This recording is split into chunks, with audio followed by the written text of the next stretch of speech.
Hello dear World of Warcraft friends, welcome back to a new video on my channel. Over the weekend, I already showed you the preliminary tier list for patch 12.1. The specs that will most likely be meta in the second season. Today we're going to condense everything. I'll show you 5 specs that will most likely be meta specs in World of Warcraft Midnight Season 2. We have a tank, 2 healers, and 2 DPS, 1 ranged and 1 melee DPS, to split things up a bit so there's something for everyone. Let's get started. In first place is the Paladin. Right now, he looks like by far the best tank. That said, it's likely that there will be some nerfs coming. Compared to Season 1, the Paladin's defense has been buffed quite a bit, and especially his offense. This currently leads to the Paladin tank dealing absurd amounts of damage. Really, damage numbers that other tanks can only dream of. And that's why I suspect that there will at least be some damage nerfs coming. Nevertheless, the spec will most likely remain good and will perform well. And if you're interested in a tank that's strong both defensively and offensively, you should probably give the Paladin a try. That brings us to the first healer spec, and that's the Mistweaver monk. It should be mentioned that there were some adjustments on Friday where the monk was slightly nerfed. Currently, compared to the first season, the monk was doing even more damage, and the monk was already the best damage healer we had. On top of that, a really good healer profile here. Blizzard has now put on the brakes a bit, especially when it comes to the damage dealt. That's why it's not quite as OP as he was at the same time last week. But as of now, we can assume that the Mistweaver monk will be very strong again.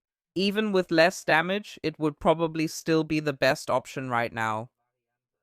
We'll have to keep an eye on that as well. If there are any updates or changes, I'll of course keep you informed about them.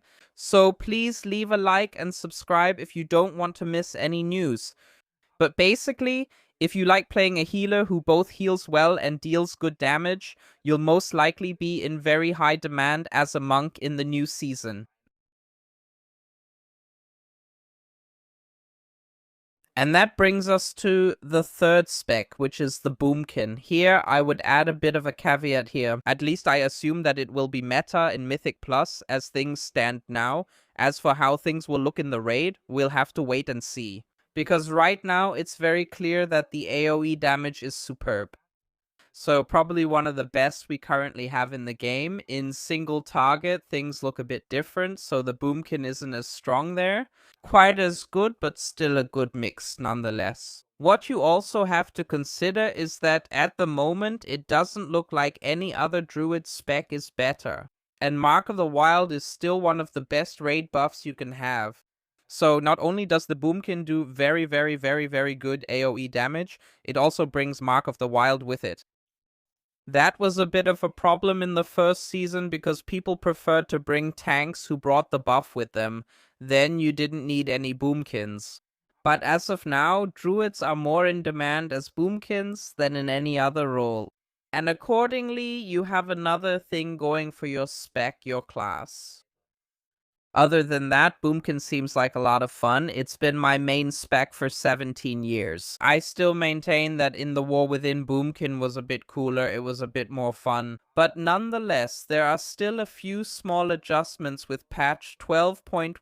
Boomkin will build up astral power a bit more slowly, but it should also mean that you deal a bit more damage even outside of cooldowns. So all in all, it could turn out pretty awesome. Fourth place goes to the Disc Priest, and there were also some small changes there again on Friday. Specifically, the damage and healing of penance have been increased a bit, and anyone who has played Disc before will know that you do a large part of your healing through your damage, which you do with abilities like penance. And accordingly, yes, good signs.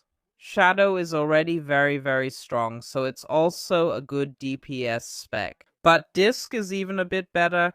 In previous rankings, it was seen as the best healer after the Mistweaver monk. Now we have a small change where the Mistweaver goes down just a tiny bit, especially in terms of damage.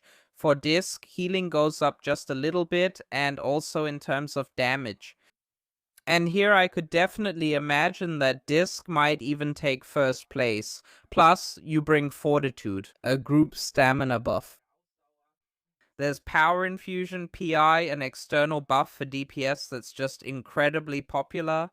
Accordingly, you also bring a lot to the group. A Mass Dispel that can be very useful quite often. All of this combined makes me strongly believe that the disc will become one of the meta healers in the second season. And last but not least, I still owe you my melee pick, and right now it really looks like the Arms Warrior is extremely strong. I have to mention that among the melees, we also have the Enhancement Shaman and the Frost DK. However, I don't have any current gameplay material for either of those specs. That's why I'm showing you the Warrior now, lol. Basically, right now, everything looks very, very similar. So Warrior, Death Knight, and Shaman, they're all on a very, very similar level. In my opinion, that's a point in favor of the Warrior. Compared to the Death Knight, you bring a raid buff with you, the AP buff. So the attack power buff, which is definitely useful, you also have a raid defensive cooldown, the HP buff. The Death Knight has a dome like that, yes, but otherwise no permanent buff that he brings to the group. Shaman, yeah, has Bloodlust, but it definitely looks like both Elemental and Restoration are gonna be pretty strong as well. That's why I don't necessarily see people playing Enhancement here.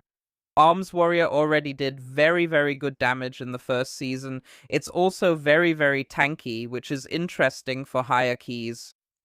That's why I do think this could be a good choice here, or rather, it will be. Plus, in terms of fun, it's really, really enjoyable to play. And there's a change with the Ravager. That's the thing you place on the ground and then it spins around. It does a lot of damage in and of itself. But unfortunately, it had the disadvantage that the thing is pretty useless if the tank moves the boss or the trash away. In the future, this spell will follow the targets around it, making it a lot more useful, so everything looks very much like the Warrior is going to become really good. Those were the top 5 specs I would recommend to you at this point. Thanks for watching, see you in the next video, and take care.